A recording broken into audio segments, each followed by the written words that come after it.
नमस्ते, good morning. ये हमने पहला क्वेश्चन जो 3.2 का था, है ना, क्वेश्चन था समीकरणों को हमको प्रतिस्थापन विधि से हल करना है। इसमें हमने ये दूसरा क्वेश्चन सॉल्व किया था, s माइनस टी और 3 बार, और ये वाला दोनों समीकरणों को हम हल करके हमने t और s का मान ज्ञात किया था। हम जो आज क्वेश्चन कर रहे हैं मोस्ट इम्पोर्टेंट है, उसको इन सब क्वेश्चनों में सबसे ज़्यादा डर आपको डेसिमल से लगता होगा। इस क्वेश्चन को सॉल्व कर रहे हैं, क्वेश्चन नंबर 4। ये अपन को दे रखा है 0.2x प्लस 0.3y बराबर 1.3, और दूसरी समीकरण दे रखी है 0.4x प्लस 0.5y बराबर 2.3। इसको हल करना है अपन को। दशमलव को देखते ही मुझे पता है आप डर जाते हैं। अब इसको हम कैसे सॉल्व करते हैं, आइए देखिए। ठीक है, ये क्वेश्चन नंबर 4 है, इसको हम हल करते हैं। प्रतिस्थापन विधि से इस क्वेश्चन को सॉल्व करना है। समीकरण 1 हमको ये दे रखी है, समीकरण 2 हमको ये दे रखी है।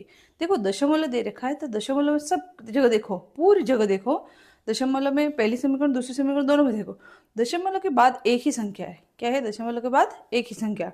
यहाँ पे भी 0.2 है, 0.3 है, यहाँ पे 1.3 है, यहाँ 0.4 है, 0.5 है, 2.3 है। इस तरह से हमको ये समीकरण लिखी हुई है। हम क्या करेंगे, यहाँ पे दशमलव को हटा देंगे। अब दशमलव को हटाने के लिए हमको क्या करना पड़ेगा, पूरी एक समीकरण दो, दोनों में हम क्या करेंगे, 10 से गुणा कर देंगे। किससे कर देंगे? 10 से गुणा। 10 से गुणा करते ही हमारे पास एक सिंपल समीकरण आ जाएंगी। अब कैसे हम गुणा करते हैं, पहली समीकरण के साथ हम गुणा करते हैं 10 इंटू ये पूरी पहली समीकरण, वैसे ही दूसरी समीकरण के साथ भी गुणा करते हैं 10 इंटू दूसरी समीकरण। अब 10 का दशमलव, 10 का इससे गुणा करेंगे, दशमलव हटाइए, 10 से 10 कट कैंसिल हो जाएगा, बचेगा क्या? 2। तो अपने पास आएगा 2x प्लस 3y माइनस 13 बराबर 0, और 4x प्लस 5y माइनस 23 बराबर 0। ये अपनी समीकरण आपको इस रूप में मिल गई। अब इसको तो हम सॉल्व कर सकते हैं जैसे हमने किया था ऐसे। अब इन दोनों समीकरणों में से हम एक समीकरण ले लेते हैं और x का मान निकालते हैं। अब x का मान y के रूप में निकालते हैं। जैसे मैंने समीकरण फर्स्ट ये तीसरी लेते हैं, तीसरी समीकरण लेते हैं 2x प्लस 3y माइनस 13 बराबर 0। यहाँ से हम x का मान निकालते हैं। x का मान कैसे निकालेंगे, देखो ये समीकरण है 2x, तो अपन को इधर ही रहने देना है और बाकी सारा बाई डी भी कर देना है राइट हैंड की ओर। अब 3y यहाँ प्लस में बाई डी भी हो जाएगा माइनस 3y, ये प्लस माइनस के 13 दिए प्लस के 13, तो ये हो जाएगा। तो 2x बराबर माइनस 3y प्लस 13 ये आएगा। फिर x बराबर क्या आएगा, माइनस 3y प्लस 13 बटे 2। जो यहाँ 2 गुणा हो रहा है वो नीचे आके क्या हो जाएगा, भाग में 2 आ जाएगा। तो x का मान अपन को इस तरह के y के रूप में मिला। जो x का मान हमको मिला, हम अभी तक जितनी भी प्रतिस्थापन विधि में सोल्व किए हमने यही किया है कि x का मान हमने दूसरी समीकरण में रखा है। अब x का जो मान मिला हमको, ये मान अपन को समीकरण 3 से मिला। अब हम इस मान को समीकरण 4 में रख देते हैं। अब समीकरण 5 से x का मान समीकरण 4 में रखने पर समीकरण x जहाँ पे भी 5 है 4 है उसमें x है, वहाँ पे हम क्या रखेंगे, ये वाला मान। तो 4x था तो x की जगह हमने ये वाला मान रखा, प्लस 3y माइनस 23 बराबर 0। इसको हमने आगे सोल्व किया। देखो 2 के पढ़ से 4 कट गया, 2 आया, 2 का इस अंदर गुणा, 2 का 3 से गुणा करेंगे तो माइनस का 6, 2 का 13 से प्लस का 26 और प्लस का 5y माइनस का 23, अपन को ये मिला। इसको और सॉल्व करेंगे तो y का मान हमको मिलेगा 3। y का मान कितना मिला? 3। इस तरह से हमको एक चर का मान मिल गया। अब इस चर का मान हम समीकरण 5 में रख देते हैं। जो x y के रूप में है तो वहाँ पे y की जगह हम क्या रख देते हैं, 3 रख देते हैं। तो y की जगह हम 3 रखते हैं।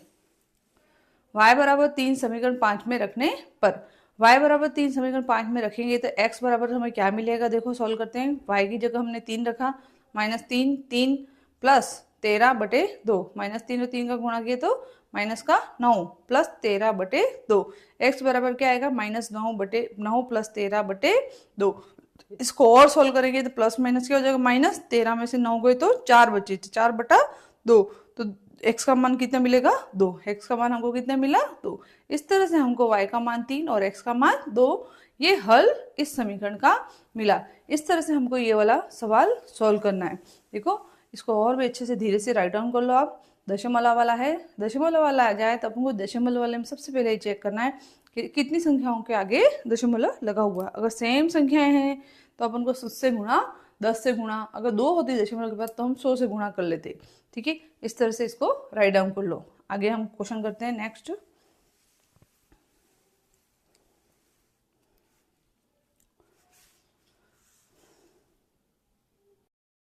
अगला जो क्वेश्चन है, क्वेश्चन नंबर 5 करते हैं हम। मैंने ये 4 करवाया, सेकंड कराया, 5वां क्वेश्चन कराते हैं।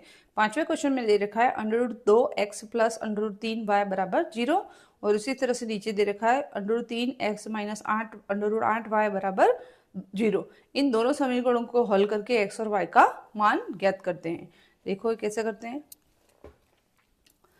अब समीकरण हमारी फर्स्ट है √2x प्लस √3y बराबर 0।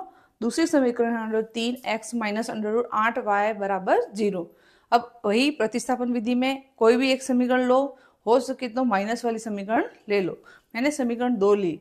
समीकरण 2 में इस तरह से √3x माइनस √8y बराबर 0। अब x का मान निकालते हैं इससे, तो ये 8y इधर बाई टी पी कर देते। बाई टी पी किया तो क्या हुआ, ये माइनस में था प्लस में हो जाए। तो अब √3x बराबर √8y ये आया। x बराबर क्या आएगा, देखो √8 जो होता है उसको हम 2 लिख सकते हैं। जो √8 है उसको हम कैसे लिख सकते हैं, 2 तो मैंने इस तरह से लिख दिया इसको, 2 y बरा बटे √3। तो ये हमको x का मान y के रूप में मिला, वो क्या होगी, समीकरण 3। हर सवाल में प्रतिस्थापन में ऐसे ही करना है। x बराबर क्या आया अपने पास, 2 y बटे √3, ये समीकरण 3। अब ये समीकरण 3 है, हमको दूसरी समीकरण हल करने से मिली थी। अब हम ये समीकरण का मान जो है समीकरण 1 में रख देते हैं। समीकरण 3 से x का मान समीकरण 1 में रखने पर अब मान हम उसमें, अब ये जो समीकरण 3 से x का मान है समीकरण 1 में रखते हैं।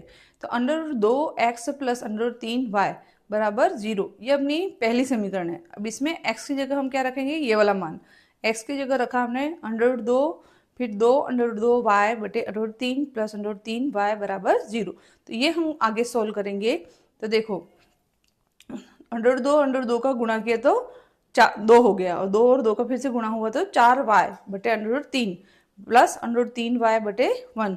इसको एलसीएम लिया √3, तो अपन को मिला 4y प्लस 3y बटे √3 बराबर 0। √3 का 0 से गुणा करेंगे 0, ये हो गया 7y बराबर 0। तो y बराबर क्या है अपना 0, y की वैल्यू कितनी आई 0। ठीक है, इस कैलकुलेशन को ध्यान से देख लेना। एलसीएम लिया फिर सॉल्व किया। ठीक है, y बराबर कितना है अपने पास 0। ये y का मान हम समीकरण 3 में रखेंगे।